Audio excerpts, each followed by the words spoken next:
Kayu Tangan Heritage, sebuah kawasan di jantung kota Malang yang penuh makna sejarah. Bukan sekadar deretan bangunan tua, tetapi jejak perjalanan bangsa, jejak nilai-nilai luhur Pancasila dan semangat cinta tanah air yang hidup di tengah masyarakat. Apa arti cinta tanah air bagi Anda? Mungkin sesuatu yang heroik, besar, dan penuh perjuangan. Tetapi hari ini, di field study kami berada di Kayu Tangan, sebuah tempat bersejarah dan penuh perjuangan. Di satu sisi, kita melihat kemegahan kolonial sejak Bauplane menjadi etalase perdagangan elit pada tahun 1920. Kawasan ini menjadi perdagangan elit, namun sebaliknya, di gang-gang kecil, inilah denyut nadi bangsa Indonesia sungguh berdetak. Kayu Tangan bukan sekedar kampung tua, ia adalah cerminan ketahanan, adaptasi, dan juga jati diri bangsa. Sejarah mencatat, antara tahun 1930 hingga 1942, jalanan utama ini menjadi etalase kejayaan masa kolonial Eropa. Namun di baliknya ada warga pribumi yang harus terus bertahan. Bahkan ketika kependudukan Jepang dimulai pada tanggal 8 Maret 1942, yang membuat kawasan ini sepi ditinggal oleh pemiliknya. Namun warga kampung tetap berada di sini dan berpegang pada nilai kemanusiaan dan nilai gotong royong.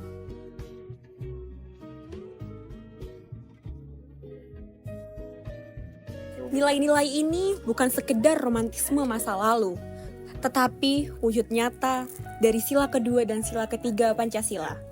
Kemanusiaan yang adil dan beradab dan persatuan di Indonesia. Bangunan megah mungkin simbol dominasi, tapi kampung di baliknya adalah bukti simbol ketahanan bangsa. Ketahanan ini memiliki akar yang jauh lebih dalam, bahkan mendahului era kolonial. Di salah satu sudut kampung, tersembunyi sebuah pusara yang sangatlah dihormati. Saat ini, saya sedang berdiri di belakang makam Eyang Honggo Kusumo atau lebih dikenal sebagai Mbah Honggo. Beliau dikenal sebagai salah satu tokoh pejuang nasionalis yang berhasil menjadi guru spiritual agama pertama bagi Bupati Malang pada saat itu, serta menjadi tokoh pejuang dari Laskar Pangeran Diponegoro. Cerita beliau berhasil menjadi simbol perlawanan dan penyebaran nilai-nilai spiritual bahkan jauh sebelum kemegahan tokoh-tokoh Belanda itu berdiri. Hal inilah yang akhirnya berhasil menjadi akar dari jati diri Kayu Tangan. Dari semangat Mbah Honggo kita melompat ke perjuangan era modern. Ganggang ini menjadi saksi bisu perjuangan saat tragedi agresi militer. Setelah puluhan tahun, Kayu Tangan nyaris terlupakan, tenggelam oleh pusat perbelanjaan modern di akhir era 1980-an. Namun warga lokal bangkit. Dimulai sekitar tahun 2018, mereka bergotong royong menyadari bahwa yang mereka miliki bukan sekedar rumah tua, melainkan warisan bangsa. Mereka melewat sejarah, membuka kampung untuk wisata edukatif, dan melestarikan budaya lokal sambil mengembangkan ekonomi kreatif. Cinta tanah air bukan hanya dengan senjata, tetapi dengan aksi nyata menjaga warisan, baik warisan spiritual seperti makam Mbah Honggo maupun warisan fisik, dan menghidupkan nilai Pancasila dalam kehidupan sehari-hari.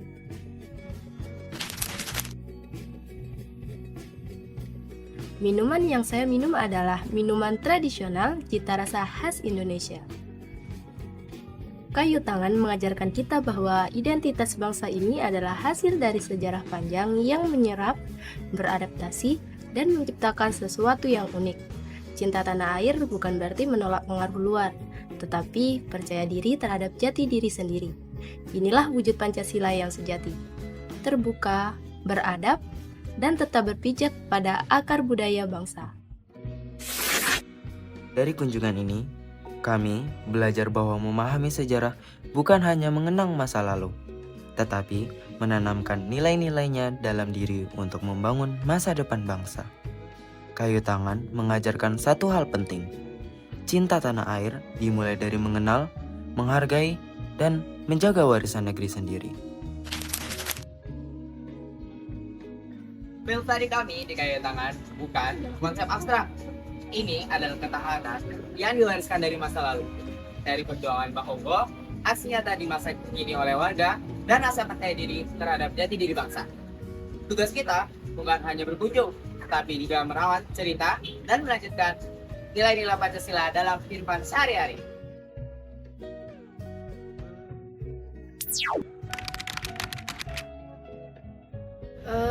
Sebelum menjadi tempat wisata, kita mengulik sebentar aja ke sejarah dulu ya gitu. Jadi Pada tahun 2016, Kampung Kayu Tangan awalnya dikenal sebagai wisata religi.